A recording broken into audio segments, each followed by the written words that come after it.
Joining us now is Ari Paul. He's an independent political journalist and, full disclosure, a friend and sometime writing partner of myself. Ari, thanks for joining us. How you doing? I'm good. Thanks for having me. Thanks for being with us. Pleasure.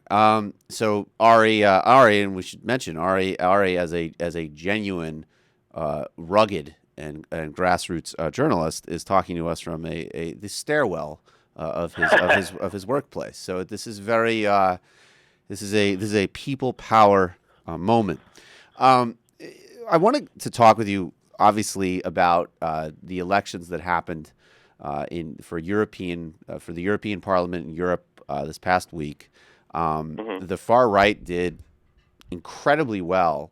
That's the kind of banner takeaway. But I think there's a lot to disaggregate here in terms of what led to their success. I think that clearly, these are real political impulses in Europe, and that can't be ignored.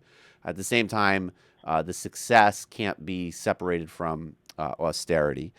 The other thing that's probably important to really get into as well is that this is not a monolithic block of parties, and they actually represent different strains of the far right. But let's start by the kind of broad takeaway for you as an observer of what's the kind of core reason that you see for these results, which, and you can get into some of the examples of some of these parties are, how well they actually did, and the specifics are, in many cases, I mean, they're really much more shocking than just the kind of generic takeaway of, oh, far-right parties did good. Because some of these parties are, it's truly astounding that they're performing well in 2014.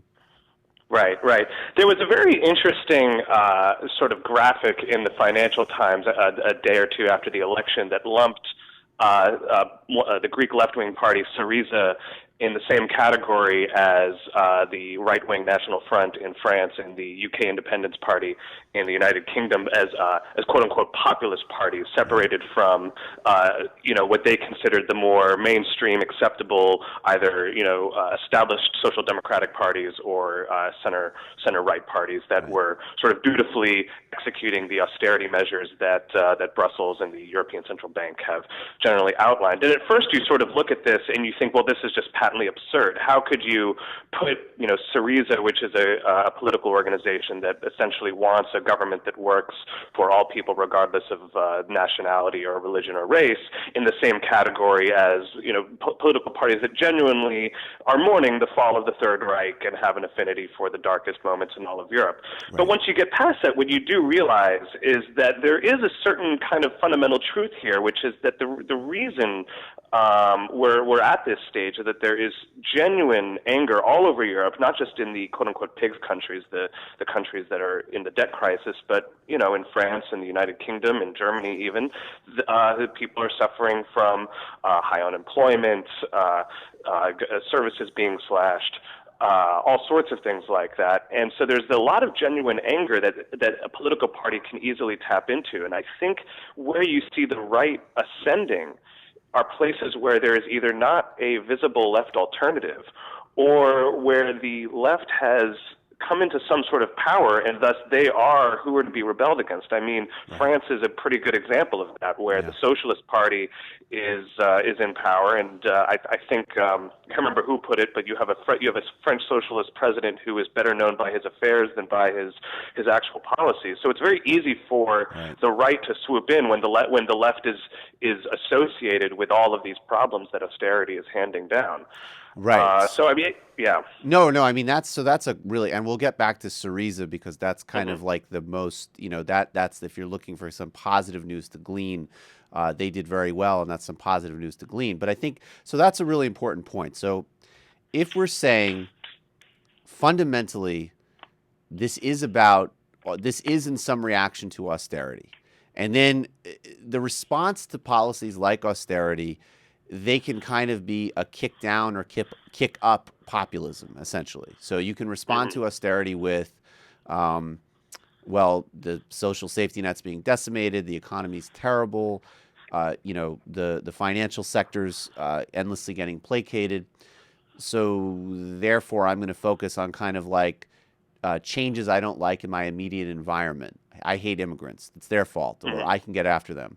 Versus, well, let's actually have a real political agenda that reverses austerity and holds people accountable. So, I mean, I guess is the main argument that you would make that any time we see these forces in the far right, and soon we'll start to disaggregate them a little bit, but anytime we see these forces, is that fundamentally, is that fair to say that that is a failure of the left?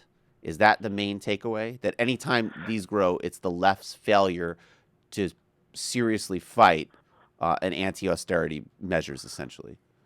Well, I think it definitely contributes. Yeah. I mean, because it's an issue of blame and placing the target of why these things are happening. And when you don't have sort of a loud enough and organized voice that says these things are happening because of neoliberalism, naming the system, or because of policies handed by the European Central Bank, and really naming who is doing that, and putting people in and gathering people around that kind of focus, it does leave a vacuum where people are lost and people are desperate for an answer. And if the loudest voice is someone who comes in and says it's because immigrants are coming in and taking your jobs, or I mean, you see this all the time in Greece when people want to talk about why aren't taxes being collected. If there's a failure of a left party to say, well, it's because there's no system to collect them, it's very easy for the far right to come in and say, well, it's because there are all these migrants who come and sell things on the street and thus don't pay a sales tax. And as absurd as that sounds,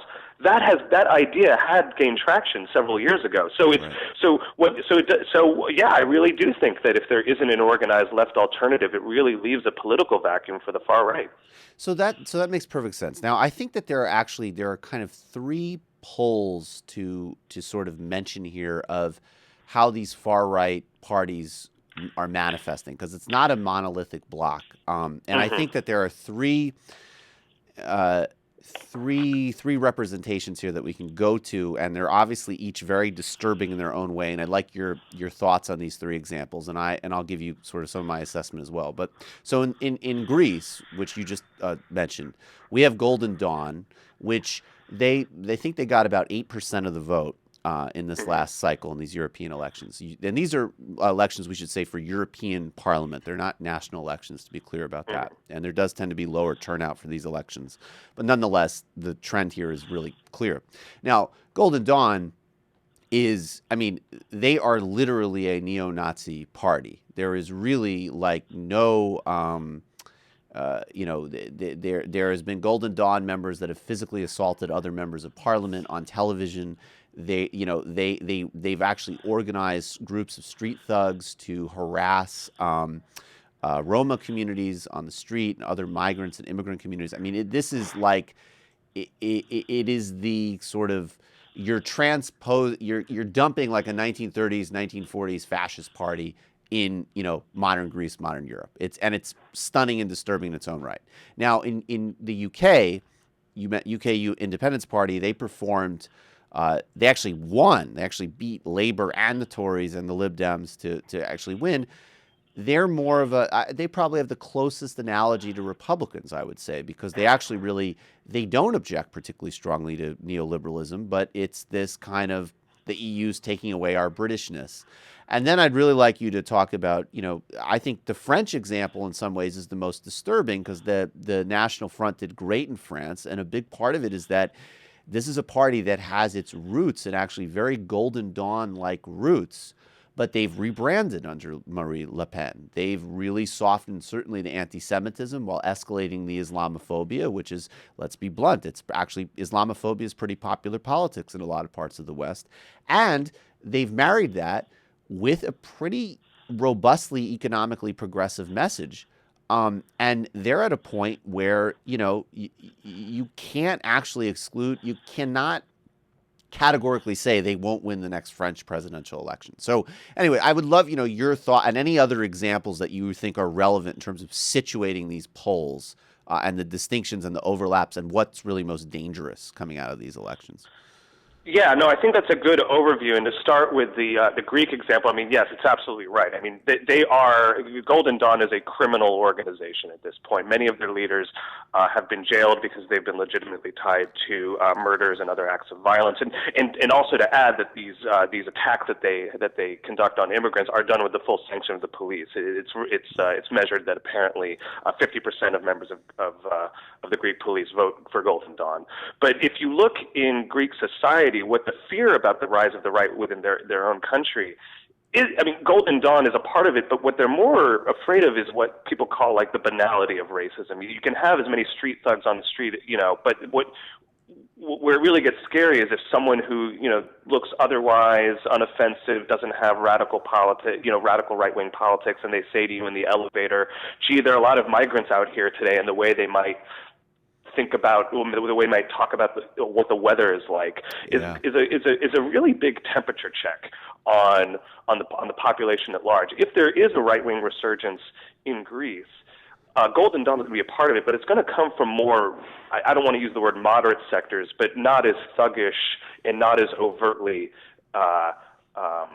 kind of neo-Nazi in its image, which I think it's right to contrast that with something like the French National Front. I mean, Le Pen's father was sort of, when I was growing up, was considered this sort of global buffoon. He was this caricature, this person who didn't know how to speak in public, who would say anti-Semitic things, which made him look incredibly, which it made it impossible to take him seriously. The Vichys aren't that bad. The Vichy regime wasn't that bad. Jews are annoying. Right. Literally stuff like that. I mean, it was incredible. Yeah, right. The Holocaust is but a mere detail of history. I mean, things that made the National Front look like David Duke pariah craziness in Europe.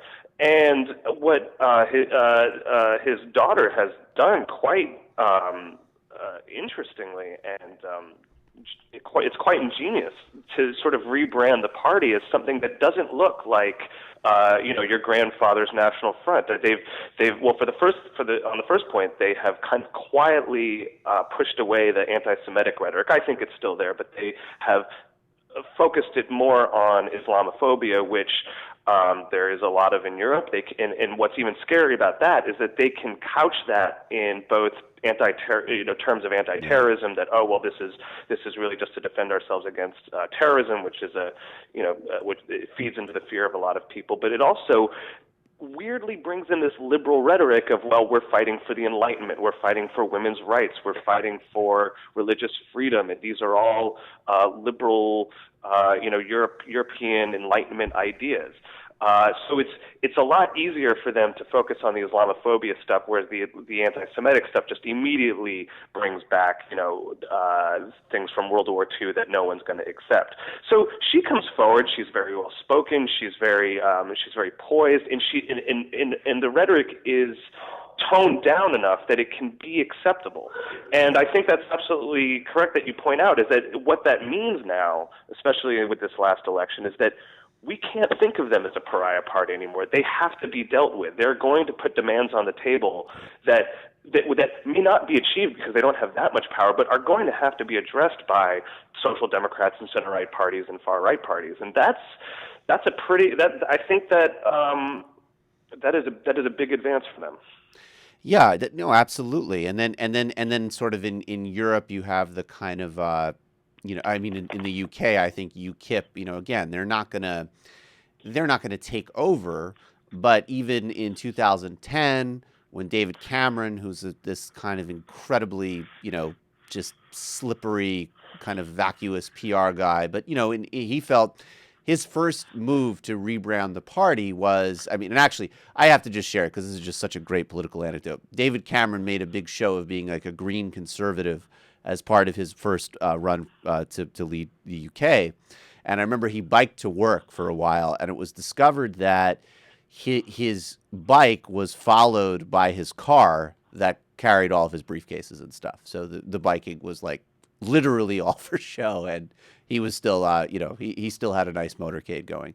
But now with UK Independence Party doing so well, you're seeing an emergence of the Tories go back to some shockingly immigrant tactics and imagery and reactionary rhetoric around Europe, and so all of these things have significant ripples. Before we get maybe to Syriza and some of the possible bright spots, are there any of these other parties, whether it's in Belgium or Hungary or anything, that you think is particularly worth, or that are particularly worth highlighting because of where they're situated and what they represent?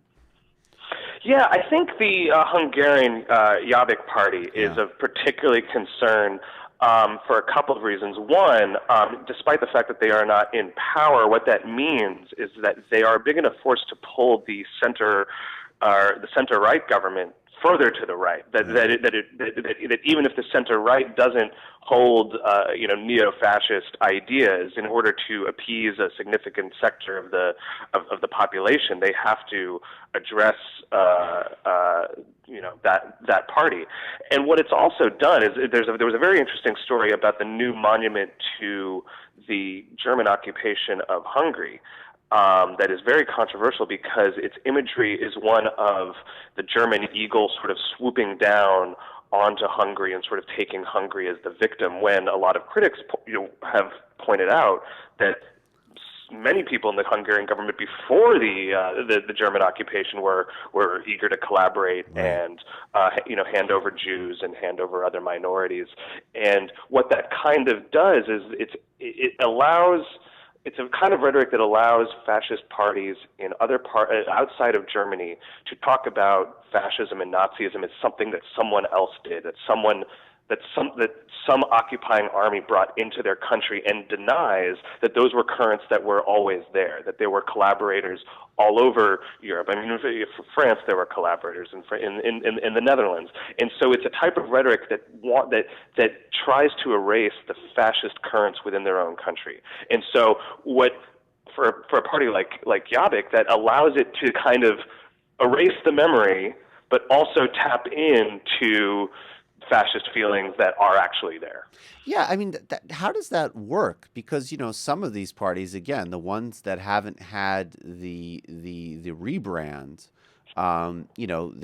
clearly, again, like Golden Dawn, obviously, they're as you say, they're a criminal organization. But they obviously carry these currents. Jobbik carries these currents. So how do they balance dissociating themselves historically from the same politics that they are vocally articulating and embracing? I mean, that's a kind of, how do they thread that needle?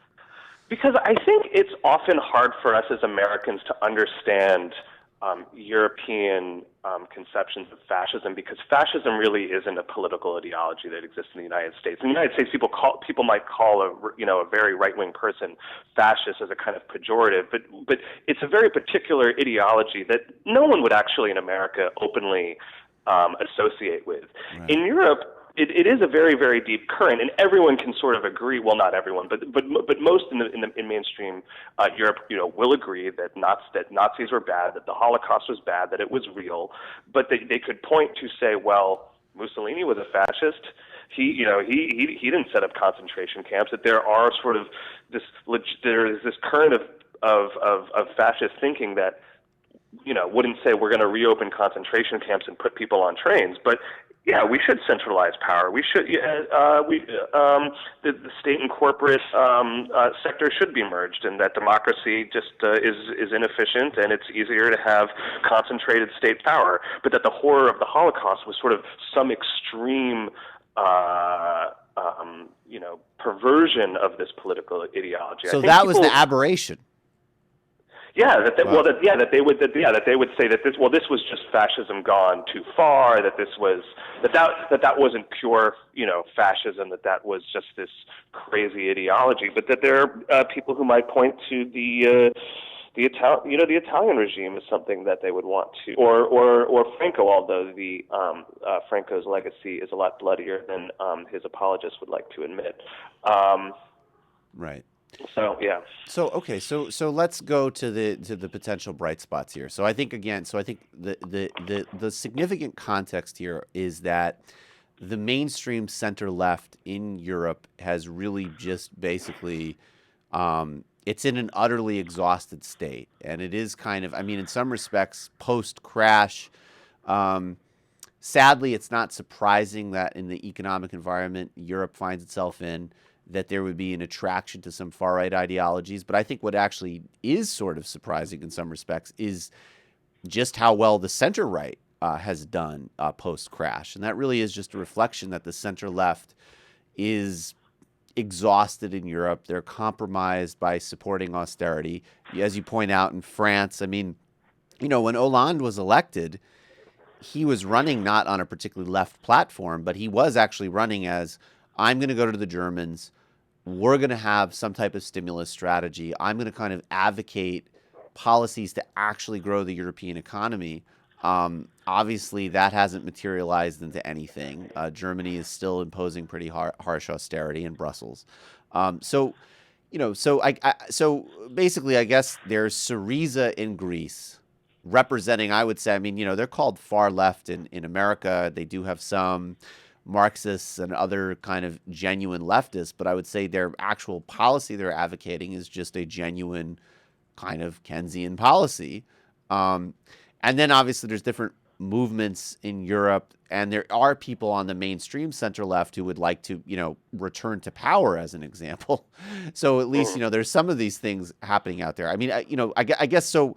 Maybe explain the success of Syriza, and are there other kind of like green shoots out there in Europe that we could look to as possible countercurrents to these really shocking results?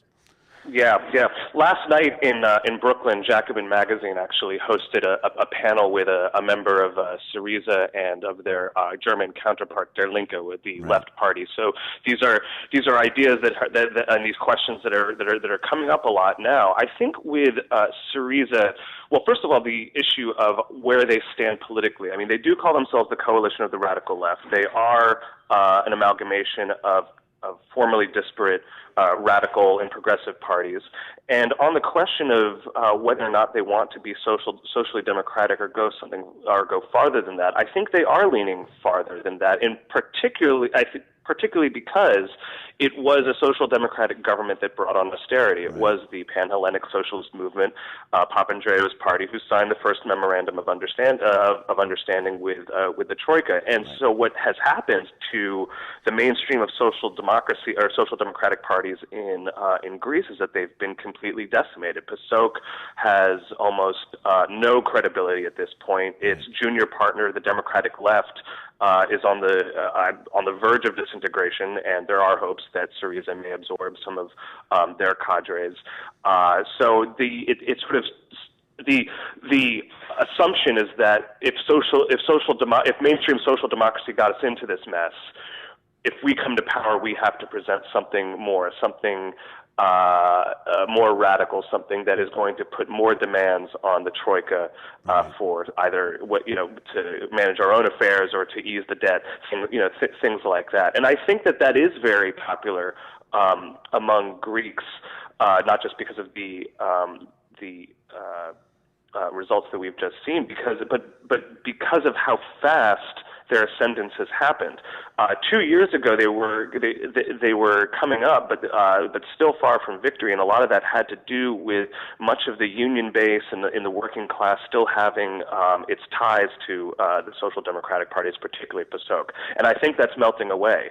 And what you'll also see is you have a big kind of anarchist contingent in Greece who would say, well, we don't back any government, we don't back any political party, and they may say that in their rhetoric, but a lot of them would say, don't tell anyone, but I'm voting for Syriza, in part. Well, I think there's two reasons. One, they do see some hope in Syriza for getting them out of the mess that they're in, but also that the fear of what the far right has to offer is so catastrophic that it could push a lot of anarchists into the political arena where they wouldn't normally go.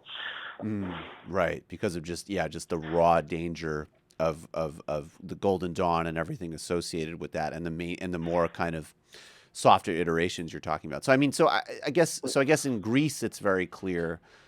Is there other? I mean, Syriza's obviously having this moment, and it's very important, and in some respects, obviously reflective of the fact that Greece has, through the austerity measures imposed on it, and through the fact that, as you alluded to earlier, another significant part why Greece is in the mess it's in. Again, it's another one of these examples where the mainstream narrative is that it's the social safety net. It's not, and lack of work ethic. So no, it's not. And actually, Greeks work, according to sort of raw hours, harder than Germans. So that whole kind of stereotype is sort of flipped around. But lack of tax collection, systemic corruption, and crony capitalism, and yes, dysfunctional crony government bureaucracy, certainly. But that is not.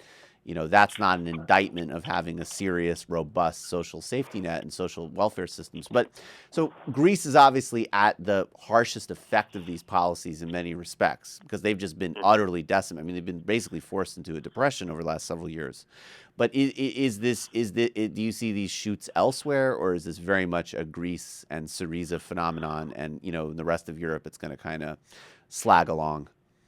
Well, I think Greece is very much the the most dramatic example, just because of the results we saw the other day. Right. But the BBC had an overview of where else similar parties were, perhaps not dramatically rising, but rising nonetheless. And I mean, it was for the most part the list of the Mediterranean countries who are dealing with the debt crisis with the Troika: Spain, Portugal, to a smaller extent, Italy. So. That is, I mean, it's sort of fairly a reasonable explanation. That is, in the countries where there is so much anger at their own political establishment and the European political establishment, that's where those political formations are going to arise.